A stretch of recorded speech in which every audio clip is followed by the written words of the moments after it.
अस्सलाम वालेकुम। Welcome to another episode of meet the past. आज हम अपनी कंटिन्यूएशन करेंगे नेशन स्टेट ऑफ पाकिस्तान के जो प्रॉब्लम्स हैं 1947 से, जब से पाकिस्तान बना और उसके बाद पाकिस्तान को क्या क्या मसाइल दरपेश हुए। कौन से मसाइल पाकिस्तान के अपने मसाइल थे, जोग्राफिकल प्रॉब्लम्स थे, और कौन से मसाइल वो थे जो क्रिएट किए गए इंडिया और ब्रिटिश अम्पायर की तरफ से। मेरे प्रोग्राम में मैं वेलकम करूंगा the most honourable teacher of history, sir Hamza Abbasi. Thank you Aneek. तबीयत कुछ नासाज है आज? सर तबीयत नासाज थी, लेकिन आपके साथ ये सेशन मिस नहीं किया जा सकता। चलिए, शुक्रिया। देखिए, कैनाल वाटर डिस्प्यूट एक ऐसा मैटर था जिसने पाकिस्तान को उस पर्टिकुलर मौके पे और उसके बाद काफ़ी अरसे तक, या शायद आज तक, 10 सितंबर सन 2024 पे आज हम बात कर रहे हैं, ये पाकिस्तान के लिए आज भी एक मसला है किसी हद तक। तो आज हम बात करते हैं इस बात के ऊपर कि ये कैनाल वाटर डिस्प्यूट पाकिस्तान के लिए क्यों खड़ा किया गया, इसके इम्प्लीकेशंस क्या थे और इसने पाकिस्तान को किस किस लेवल तक डेंट किया। आपका इसके बारे में क्या ख्याल है? सर मैं थोड़ा सा प्री पाकिस्तान इसके ऊपर हाईलाइट करना चाहूँगा कुछ प्रॉब्लम्स का। आई कनेक्टेड, जब भी मैं इसको एक्सप्लेन करता हूँ, I connected with the to the meeting between Lord Mountbatten and Mohammad Ali Jinnah. Lord Mountbatten also wanted to become the Governor General of India and Pakistan at the same time. And when जब जिन्ना उनको मना करते हैं इस बात पे कि आप कैसे दो एनिमी कंट्रीज के गवर्नर जनरल बन सकते हैं, जिन्ना कोटेड कि आप एक तरफ से आर्मी भेजेंगे अगर जंग होती है और दूसरी तरफ से डिफेंड करेंगे, तो Lord Mountbatten was very furious. ठीक है, he did not want to compromise on his position as a governor general. So Jinnah said के that the people of Pakistan will choose me to be the governor general. तो what Lord Mountbatten stated कि तुम्हारे हम ऐसा पाकिस्तान तुम्हें बना के देंगे कि तुम्हारे पास पीने को पानी नहीं होगा और और खाने को खाना रोटी नहीं नहीं होगा। होगी। इसके पीछे अगर आप बेसिक वजह को देखें तो वो लॉर्ड माउंटबेटन और पंडित जवाहरलाल नेहरू की दोस्ती है। बिल्कुल और ये दोस्ती इस लेवल की है कि इसकी बहुत सारी बातें हम इस वक्त शायद जो सर, है वो डिस्कस भी ना कर थोड़ा सकें। सा कर सकते हैं डिस्कस। लेडी माउंटबेटन का नाम लिया जा सकता है। खाली नाम तक महदूद रहिएगा, सही। इससे आगे बात ना करें तो बेहतर होगा, लेकिन ये तारीख के हिस्से हैं, आप इससे नज़र नहीं फेर सकते। और बदकिस्मती है कि पाकिस्तान की और एक इतनी बड़ी नेशन के किस्मत के फैसले जो हैं वो पर्सनल लाइक्स और डिसलाइक्स की बुनियाद पे हुए। एनीवे, कैनाल वाटर डिस्प्यूट, देखिए, आपने कहा कि आप माजी के एक आध बरक उलटना चाहते हैं ताकि इस चीज़ को ज़रा बेहतर तरीके से देखा जा सके। तो एक चीज़ को समझें कि जब हिंदुस्तान का बँटवारे की बात हुई, जब इंडिया पाकिस्तान 2 अलग मुल्कों की बात हुई, तो जो राइट विंग हिंदू पॉपुलेशन है, उनके नज़दीक ये भारत माँ के टुकड़े करना था। और ये एक नारा हिंदुस्तान की गलियों में से लेकर जो है वो हिंदुस्तान के तूल और अर्ज़ में all the longitudes and latitudes, नारा ये था कि जो भारत माँ के टुकड़े करेगा, हम उसके टुकड़े कर देंगे। तो इसके लिए एक पूरा मरबूत और well knitted and well stitched conspiracy थी। इसका एक part canal water dispute sir था। मैं भी आपकी इस बात पे एग्री करूंगा कि जानबूझ के साइरिल रैटक्लिफ ने फिरोजपुर, जो कि एक मुस्लिम मेजॉरिटी एरिया था, वो इंडिया को दे दिया गया। उसका प्राइमरी रीजन ही यही था कि फ्यूचर में जाके, जो कि हमने अगले साल ही देखा 1948 में, रावी और सतलज के जो हेडवर्क्स हैं, जो बैरेजेस हैं, वो कंट्रोल होते थे फिरोजपुर से। फिरोजपुर एक border Muslim majority area India को देने का मकसद ही यही था कि फ्यूचर में जाके पाकिस्तान के पानी को रोका जाए। अच्छा, इसमें फ़िरोज़पुर एक मेजर सिटी था, लेकिन फ़िरोज़पुर के आस-पास के नवा के कुछ इलाके थे, जैसे ज़ीरा था, अंजाला था, मधुपुर था। सॉरी, ज़ीरा और अंजाला ये 2 इम्पोर्टेंट जगह थी, जहाँ से पाकिस्तान के लिए पानी की वो सप्लाई जो पाकिस्तान की गंदम की काश्त के लिए, व्हीट की काश्त के लिए इंतहाई इम्पोर्टेंट था। क्योंकि आप भी जानते हैं कि व्हीट को बेसिकली उस वक़्त पानी चाहिए होता है जब पाकिस्तान का जो खित्ता है, जो मॉडर्न डे पाकिस्तान है, यहाँ पे ये बारिश का सीज़न नहीं है। यानी कि जहाँ पे गंदम होती है वहाँ पर गर्मियों में बारिश होती है, और सर्दियों में जब गंदम को ज़रूरत होती है तो वहाँ पे बारिश थोड़ी लिमिटेड है। इसलिए हम जो है वो उस पानी पे रिलाय करते हैं गंदम की काश्त के लिए, जो इंडिया से आता है। अब इकोनॉमी एक ऐसा मैटर है जिसको आप क्रश करके किसी भी मुल्क को घुटने टेकने पे मजबूर कर सकते हैं। तो अगर आप इसको लॉन्गर रन में देखें तो ये एक एरिया या एक दरिया के पानी का मसला नहीं था। ये 4.5 करोड़ लोगों की खुराक, उनके सर्वाइवल और उनके उनकी ज़िंदगी का मसला था। सर, होता यूँ है कि जब पानी रोका जाता है 1948 में, तो पाकिस्तान की अवाम जो कि ऑब्वियसली 1948 में हमारे पास वैसे ही रिसोर्सेज़ नहीं होते, ना पैसे होते हैं। अब जो रेफ्यूजीज़ आए हुए होते हैं, वो एक बहुत बड़ा उनकी सेटलमेंट एक प्रॉब्लम, इस मोमेंट के ऊपर पाकिस्तान एक शदीद फूड शॉर्टेज से गुज़रता है कि हालात कुछ हिस्टोरियंस इस तरह से बताते हैं कि लोगों के घरों में घुस के पैसे छोड़ छोड़ के और रोटियाँ चुराने पे मजबूर हो गए थे क्योंकि वो भूखे थे। बहुत देख शदीद प्रॉब्लम्स देखिए अनिल, पाकिस्तान शुरू में फेस करता है, लेकिन मेरा यहाँ पे सवाल ये है कि जिन्ना एक टेम्परेरी एग्रीमेंट कर लेते हैं इंडिया से पैसे देके उसके रिटर्न में पानी लेने का, क्या आपके ख़्याल में वो ठीक था? फैसले का सही और गलत होना जो है वो उस मौजूदा हालात की बुनियाद पे होता है। हो सकता है कि आज के लोग जो हैं वो इस बात को कहें कि ये इंतहाई अहमकाना फैसला था कि एक तरफ आपके पास पैसे नहीं थे लोगों को अकोमोडेट करने के, एक तरफ आपके पास पैसे नहीं थे लोगों के इलाज मुआवजे के लिए और आप इंडिया की गुंडागर्दी के सामने घुटने टेक रहे हैं, उनको पैसे देके उनको इनकरेज कर रहे हैं। लेकिन जिन्ना के कुछ फेलियर्स को के ऊपर हम भी बात करते हैं, लेकिन अगर आप उस सूरत-हाल को देखें उस वक़्त, तो क्या जिन्ना के पास इससे बेहतर कोई ऑप्शन था? मेरे ख़्याल में नहीं। फिर 1952 में सर पाकिस्तान जब फाइनली कंप्लेंट फाइल करता है यूनाइटेड नेशंस में और यूनाइटेड नेशंस को 8 साल लगते हैं ये मसला रिज़ॉल्व कराने। क्या आप इस बात पे गौर कर सकते हैं कि जहाँ पे कश्मीर में सीज़ फायर करवाना है, वहाँ पे सिर्फ़ 3 दिन, क्योंकि that was going in favour of India. लेकिन जहाँ पे पाकिस्तान के पानी जैसे बेसिक मसले की बात है, वहाँ पे यूनाइटेड नेशंस को 8 साल लग जाते हैं। इसको मैं थोड़ा-सा इलैबोरेट करूँगा क्योंकि आपके मुल्क में मौजूद हुकूमतें जो हैं, उनकी स्टेबिलिटी का दारोमदार उनकी स्टेबिलिटी पे इस बात का दारोमदार होता है कि आप अपने इंटरनेशनल मैटर्स या रीजनल मैटर्स को किस तरह पुट अप करेंगे। एक तरफ इंडिया है, जहाँ पे पंडित जवाहरलाल नेहरू जो हैं वो वज़ीर-ए-आज़म बन चुके हैं और बाबा साहेब अम्बेडकर ने 1950 में उनको एक ऐसा कॉन्स्टिट्यूशन दिया जो आज तक स्टेबल है। दूसरी तरफ उसी वक़्त बना हुआ आपका मुल्क है, जहाँ पर मोहम्मद अली जिन्ना इंतहाई डूबियस सर्कमस्टांसेस में दुनिया को खैरबाद कहते हैं और उसके बाद 1951 में आपका वेटरन और most important person after Mohammad Ali Jinnah, Liaquat Ali Khan was shot in broad daylight और उसके बाद फिर जिस तरह पाकिस्तान में गैर मुंतखब लोगों के हाथ में हुकूमत रही, तो पाकिस्तान अपना केस ही कभी पुट अप नहीं कर सका और इसके लिए हम यूएन को, वर्ल्ड बैंक को या इंडिया को कसूरवार करार दें, तो ये शायद हमारी जो है वो असल मसले की तरफ से आँखें फेरने के मुतरादिफ होगा। We are actually not looking at the core reason why Pakistan could not put up their case. India was always in a position to put up their case because they were represented by a politician, by a prime minister who had the support of his nation. 300 million people stood behind him. Absolutely. Sir, मैं आपकी इस बात से बिल्कुल मुत्तफ़िक़ रहूँगा क्योंकि ये मेरी नॉलेज में एक नई इज़ाफ़ा है।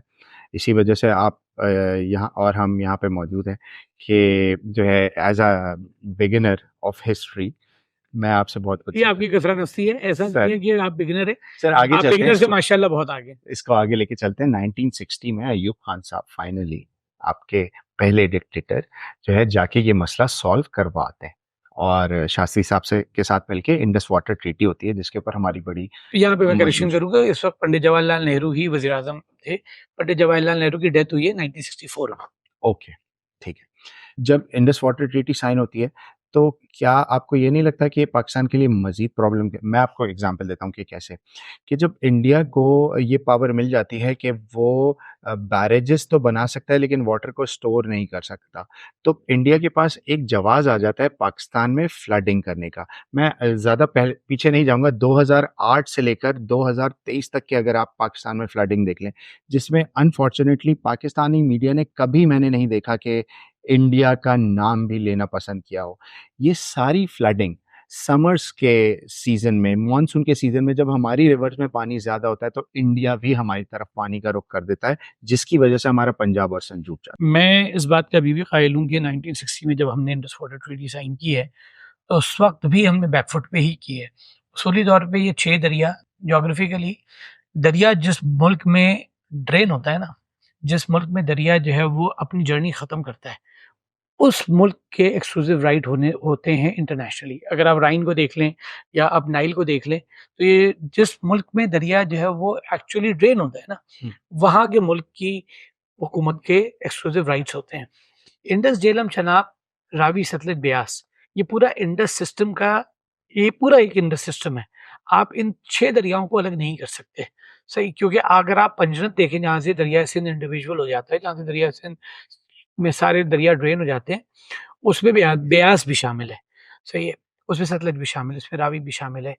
तो फंडामेंटली अगर देखा जाए बुनियादी तौर पे, तो 1960 में होने वाली ट्रीटी जो है वो पाकिस्तान ने बैकफुट पे जाकर और एक कॉम्प्रोमाइजिंग ट्रीटी की थी। अच्छा, जहाँ तक डैम्स या बैराजेस बनाने की बात है, तो आप मुझसे बेहतर जानते हैं माशाल्लाह कि ज्योग्राफी की अगर ज़बान में देखा जाए, तो एक स्टोरेज डैम है और एक run of the flow dam है। जैसे गाज़ी बरूथा हाइडल प्रोजेक्ट जो है वो हुँ, आपका run of the flow dam. तो इंडिया के पास इंडस, झेलम, चनाब के ऊपर run of the flow dam बनाने की तो इजाज़त है, स्टोरेज की इजाज़त नहीं है। हालाँकि इंडिया ने उसकी भी वायलेशन की है, किशन गंगा हाइडल प्रोजेक्ट बना किशन के। गंगा डैम, जी, कश्मीर। लेकिन अगर इंडिया के पास रावी, सतलज और ब्यास का पानी डाइवर्ट करना, स्टोर करना और उसको पाकिस्तान के लिए मुसीबत क्रिएट करने के लिए, फ्लड क्रिएट करने के लिए ड्रेन करना इंडिया के इख्तियार में है, तो अगेन जिस तरह पानी रोक के पाकिस्तान की इकोनॉमी को डेंट किया जा रहा है, उसी तरह पानी छोड़ के पाकिस्तान की इकोनॉमी को डेंट किया जा रहा है। बिल्कुल सर। तो ये मेरे ख्याल में 1960 में ये जो इंडस वाटर ट्रीटी हमने साइन की, उस इंडस वाटर ट्रीटी ने पाकिस्तान को कुछ फ़ायदे पहुँचाए, लेकिन लॉन्गर रन में कुछ टेम्परेरी। नुकसानात भी पहुँचाए। तो लॉन्ग टर्म में पाकिस्तान को जो नुकसानात हुए, वो आज हम किसी हद तक भुगत रहे हैं, और मेरे ख्याल में अब मज़ीद इसके ऊपर शायद हुकूमतें ही बात करेंगी। सही। हमारे लिए इस मौज़ू पे बात करने के लिए सर एक और मौज़ू है ज़्यादा मेरे कुछ नहीं। पास आज आपके लिए। फरमाइए। Very controversial, the issue of Pakhtunistan okay, that's very might be interesting. Your favourite. हो सकता है कि इसमें हम दोनों के सेम बिलीव्स हो, कि issue of Pakhtunistan, Indian National Congress were very strong in the part of KPK. The political elite, Northwest Frontier Province, to be Northwest precise. Frontier Province, To be accurate for that time. exactly.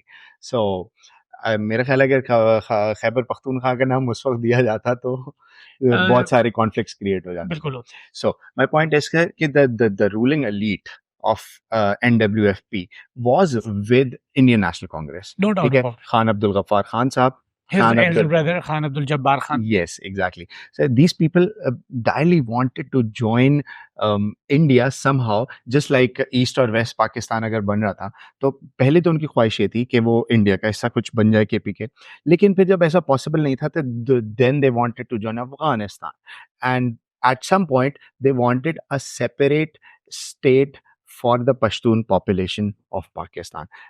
इसके बारे में आपका क्या ख्याल? पख्तूनिस्तान जैसे दुनिया में कई जो है वो ग्रेटर कंट्री के कॉन्सेप्ट्स हैं, जैसे ग्रेटर जर्मनी है, जिसकी वजह से पोलैंड पे कब्जा हुआ और मुख्तलिफ सेंट्रल यूरोपियन कंट्रीज जो थी वो ग्रेटर जर्मनी के रडार में आए और उनको प्रॉब्लम फेस करनी पड़ी। ग्रेटर इसराइल का भी कॉन्सेप्ट है Absolutely. एक कॉन्सेप्ट अखंड भारत का भी है, जी, और एक कॉन्सेप्ट जो है वो ग्रेटर पख्तून स्टेट यानी कि पख्तूनिस्तान का भी है।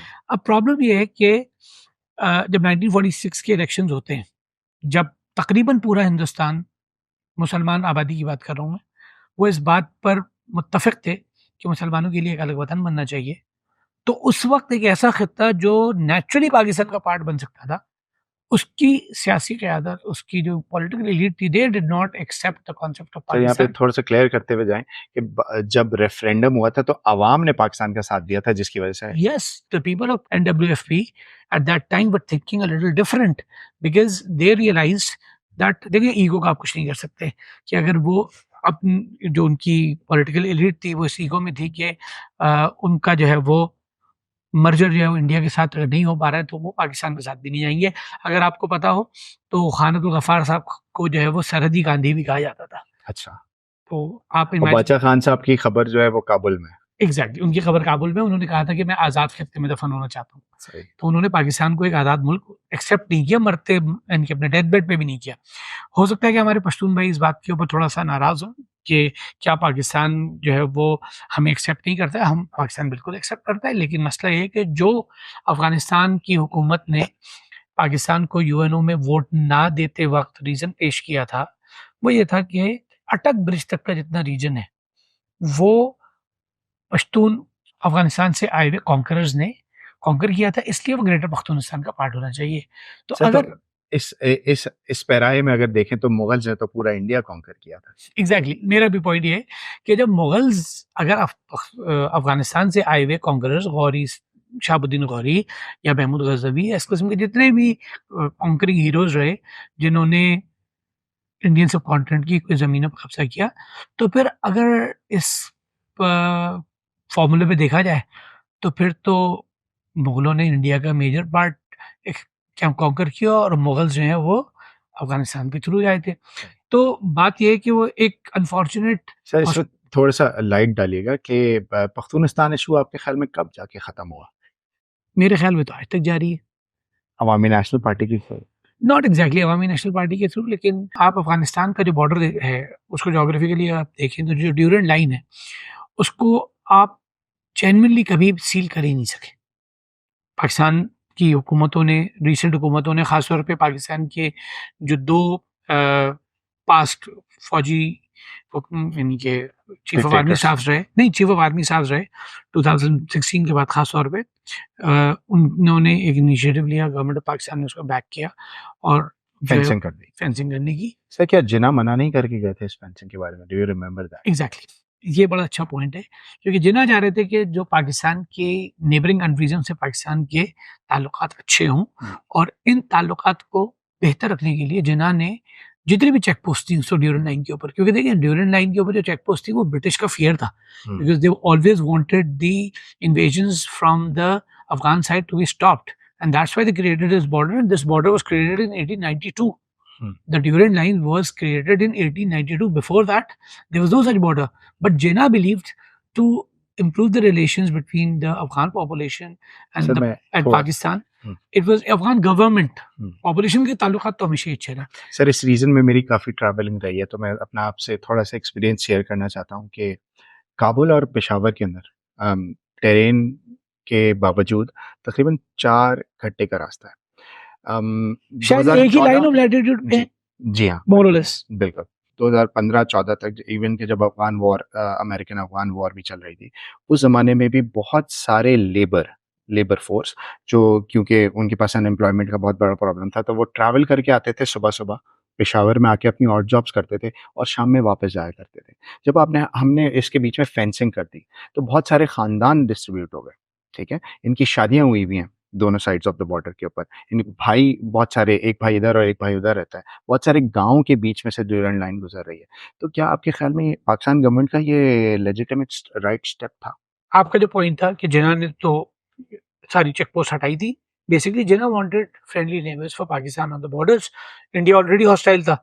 चाइना जो है वो अभी कम्युनिज्म और कैपिटलिज्म के दरमियान था, और हमें नहीं पता था कि चाइना किस साइड पे एंड करेगा।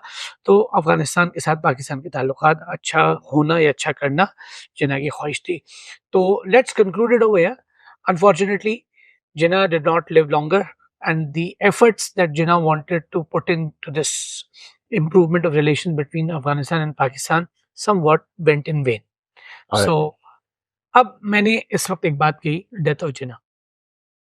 आपके ख्याल में डेथ ऑफ जिन्ना किस हद तक इस बात का जिम्मेदार है, या उनकी मौत किस हद तक इस बात की तरफ पाकिस्तान को पुश करती है कि पाकिस्तान के मसाइल हल हो सकें? सर बहुत हद तक। मैं अगर इसका हिस्टोरिकल कॉन्टेक्स्ट दूँ तो 1944 में जिन्ना का ट्यूबरक्लोसिस डायग्नोस होता है और डॉक्टर उसको उनको फरमाते हैं कि आपके पास हार्डली 2 साल है। अल्लाह ने उनको ज़िंदगी दी और वो 2 साल से ज़्यादा जी गए। अगर ये बात उनकी दुश्मनों को पता लग जाती, तो शायद पाकिस्तान का बनना मुश्किल हो जाता। इस वजह से ये बात उन्होंने अपने अपने तक रखी और फातिमा अली जिन्ना अपनी किताब में लिखती हैं, जिसका मैं रेफरेंस दे रहा हूँ, my brother is the book which is banned in Pakistan unfortunately. So उसके अंदर वो इस बात का रेफरेंस देती हैं कि जिन्ना फातिमा अली जिन्ना को भी नहीं चाहते थे कि ये पता लगे। बहुत ज़्यादा कफ़ का प्रॉब्लम रहा उनको अपने ओल्ड एज में, स्पीच में बहुत ज़्यादा प्रॉब्लम होती थी उनको। तो और he was losing his weight like anything. But in front of the enemy, and I'm considering the enemy, the Congress and the British and everyone else, he stood And tall all the and people who did not want Pakistan to be created, irrespective of their religious belief. absolutely, he stood tall and he stood strong in front of the enemy always, and then he created Pakistan. In the beginning, अगर आप सिर्फ 13 महीने की उनको हुकूमत मिली, अगर मैं if I am not wrong, तो मेरे ख़्याल में जिन्ना को अंदाज़ा हो चुका था कि ये मुल्क एक हाईजैकिंग की तरफ जा रहा है, कि जब वो डगलस ग्रेसी को ऑर्डर देते कि कश्मीर पे जाके अटैक करो, ठीक है? और एंड ही मुसलमानों को रिफ्यूजेस। लिबरेट करो, और फिर पाकिस्तान आर्मी जो है led by the British of course, ये हमारी कमांड नहीं थी, जो कि अब हमारी जो कमांड है आर्मी की मुसलमान कमांड नहीं थी, तो ऑब्वियसली ब्रिटिश उससे डिसएग्री करते हैं, और Pakistan army did not go in the war of 1948 if I am 1948 not wrong. बहुत इम्पोर्टेंट बात है कि the founder father of the country Mohammad Ali Jinnah lived 13 months. देखिए, ये तो अल्लाह की मर्ज़ी है कि उनकी ज़िंदगी कितनी थी। लेकिन हमारे दिमाग में नॉर्मली ये होता है, कुछ पिक्चर्स कुछ लोगों की हमारे दिमाग में तस्वीरें बनी हुई होती हैं, कुछ लोगों की हमारे दिमाग में जो है वो एक खाका होता है, एक इमेज होता है कि उनसे गलतियाँ नहीं हो सकती। ऐसा नहीं है। Muhammad Ali Jinnah was a human being. Obviously, he was coming from a very what do you say, challenging situations, and even like यानी कि जिस पॉपुलेशन को रिप्रेजेंट कर रहे थे, उसका 50% हिस्सा जो था उनके विजन से डिसएग्री कर रहा था। मौलाना अबुल कलाम आज़ाद को ले लें, और आज इंडिया में मौजूद 24 करोड़ की पॉपुलेशन इस बात की का सबूत है कि वो जिन्ना से एग्री नहीं करते। 44 crore sir, to correct you. 44 crore yes, double population है मुसलमानों की इस पाकिस्तान से। चले राइट। तो आप इमेजिन करें कि Muhammad Ali Jinnah was coming through very like unfavourable situations, लेकिन उसके बावजूद पाकिस्तान में मोहम्मद अली जिन्ना जैसा टैलेंट, मोहम्मद अली जिन्ना जैसा सिंसियर लीडरशिप। पॉलिटिकल जीनियस नहीं था, शायद इंडिया के पास भी नहीं था। तो Muhammad Ali Jinnah was expected to at least draft constitution of Pakistan. मेरे ख्याल में, यानी कि मेरी नाक़िस राय के मुताबिक मोहम्मद अली जिन्ना की तमाम तर अच्छाइयों, तमाम तर कामयाबियाँ जो उन्होंने पाकिस्तान बनने के बाद हासिल की, उन्होंने माइनॉरिटीज़ को पाकिस्तान में एक एतमाद दिया कि वो पाकिस्तान से माइग्रेट ना करें। उन्होंने पाकिस्तान के सेल्फ डिफेंस यानी कि इंटरनल सिक्योरिटी, एक्सटर्नल सिक्योरिटी के ऊपर काम किया। उन्होंने माइनॉरिटीज़ के अलावा जो आपकी मुस्लिम पॉपुलेशन माइग्रेट करके आई थी, उनको सेटल करने में बड़ा मेजर रोल प्ले किया।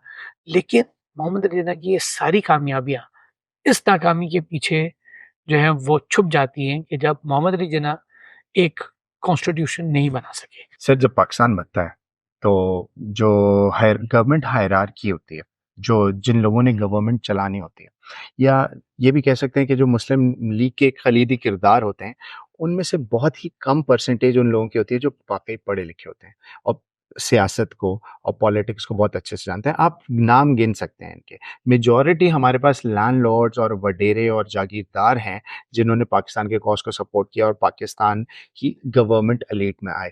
तो ये एक फंडामेंटल प्रॉब्लम, एक फंडामेंटल चैलेंज जो जिन्ना ने फेस किया, ड्राफ्टिंग अ कॉन्स्टिट्यूशन। और जब कॉन्स्टिट्यूशन ड्राफ्ट करने की जब बात आती है, तो मैं यहाँ पे मौलाना अबुल कलाम आज़ाद की वो बात को कोट करूँगा कि जब हिजरत करके मुसलमान यहाँ आ रहे थे, तो बोले तुम एक ऐसी जगह पे जा रहे हो जहाँ पे कोई सिमिलैरिटी नहीं है कौमों के बीच में।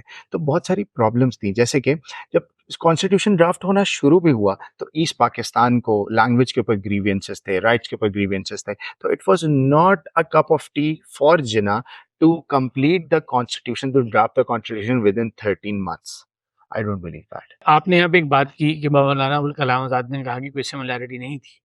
तो क्या इस्लाम में सिमिलैरिटी नहीं थी कि जो एक्सेप्ट फॉर इस्लाम। पाकिस्तान को जेल करके रख सकता? सर, क्या अभी जेल करके रखा हुआ है मेरे ख्याल में किसी हद तक। किसी? तो पॉइंट ये है कि Muhammad Ali Jinnah as a governor general of Pakistan, क्योंकि अगर आप मोहम्मद अली जिन्ना को एज़ अ पर्सन देखें, एज़ अ पॉलिटिशियन देखें, तो उनके 3 फेजेज़ हैं। एक वो फेज़ जो उन्होंने मुस्लिम लीग में जॉइन करने से पहले कांग्रेस के प्लेटफ़ॉर्म से गुज़ारा।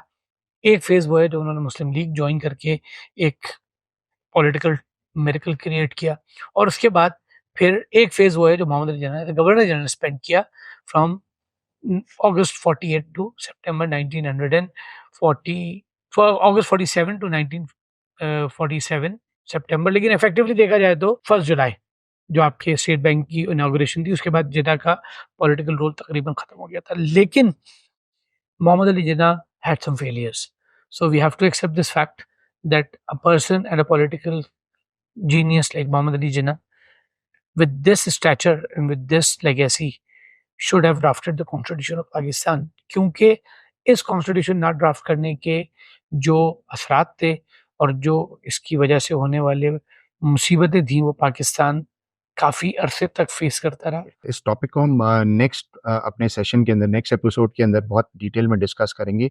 The accession of Indian army of the state of Hyderabad 2 days after the death of Jinnah. No, on the same night. No, it was 13th To September. my knowledge, it was 11 September 1940. So to my knowledge, the attack happened on 13th September. Okay, And we can disagree on the date, What? but we cannot Absolutely. disagree on the On event. the fact. One more very special thing about Jinnah that I want to mention here. ठीक है, considering his life, he was kind of a secular Muslim. ठीक है, throughout his life, he was not a religious kind of guy. लेकिन considering him from a Shia Khoja background, ठीक है, when Pakistan movement started 1940 से, Jinnah never discriminated between Shias and Sunnis. इसका सबसे बड़ा evidence आपको जिन्ना की डेथ पे मिलता है कि जिन्ना की 2 नमाज़ जनाजा होती हैं। एक सुन्नी आलिम पढ़ाते हैं, मौलाना शब्बीर अहमद उस्मानी साहब, और एक शिया आलिम भी पढ़ाते हैं। तो he was a symbol of unity for all what is happening right now in our country कि शिया सुन्नीज आपस में एक दूसरे के That's something which negates Mohammad Ali Jinnah as a founder of Pakistan. और मैं आपको एक बड़ी मजे की बात बताऊं, मोहम्मद अली जिन्ना, आपने ये जिक्र किया, तो मोहम्मद अली जिन्ना के जो 2 करीबी साथी थे, दोनों जो है वो असनाइश से ताल्लुक़ रखते थे और उन्होंने पाकिस्तान की बुनियादों में वो कंट्रीब्यूशन किया है कि जो आपके वहम गुमान में भी नहीं हो सकता। राजा साहब महमूदाबाद और अबुल हसन असफानी साहब, अगर आपको मालूम हो तो ये जो आपका कराची जिन्ना टर्मिनल के ऊपर जो रिपेयर हैंगर है, इस्फहानी हैंगर कहलाता है, वो इसी वजह से है कि अबुल हसन असफानी ने जिन्ना के कहने पर 2 हवाई जहाज़ खरीद कर बगैर किसी हीलो हुज्जत और सवाल के पाकिस्तान की एयरलाइन की बुनियाद डाली। जो 55 में पीआईए बनी, उससे पहले वो ओरिएंट एयरलाइंस थी और वो जो है वो अबुल हसन असफानी साहब के खरीदे हुए तैयारे थे। सर मैं ये समझता हूँ कि जिन्ना की रिस्पेक्ट उस टाइम पे आज से बहुत ज़्यादा थी। आज हम शायद उस कैरेक्टर की वो कदर नहीं कर पाते जो उस वक्त के मुसलमानों ने की।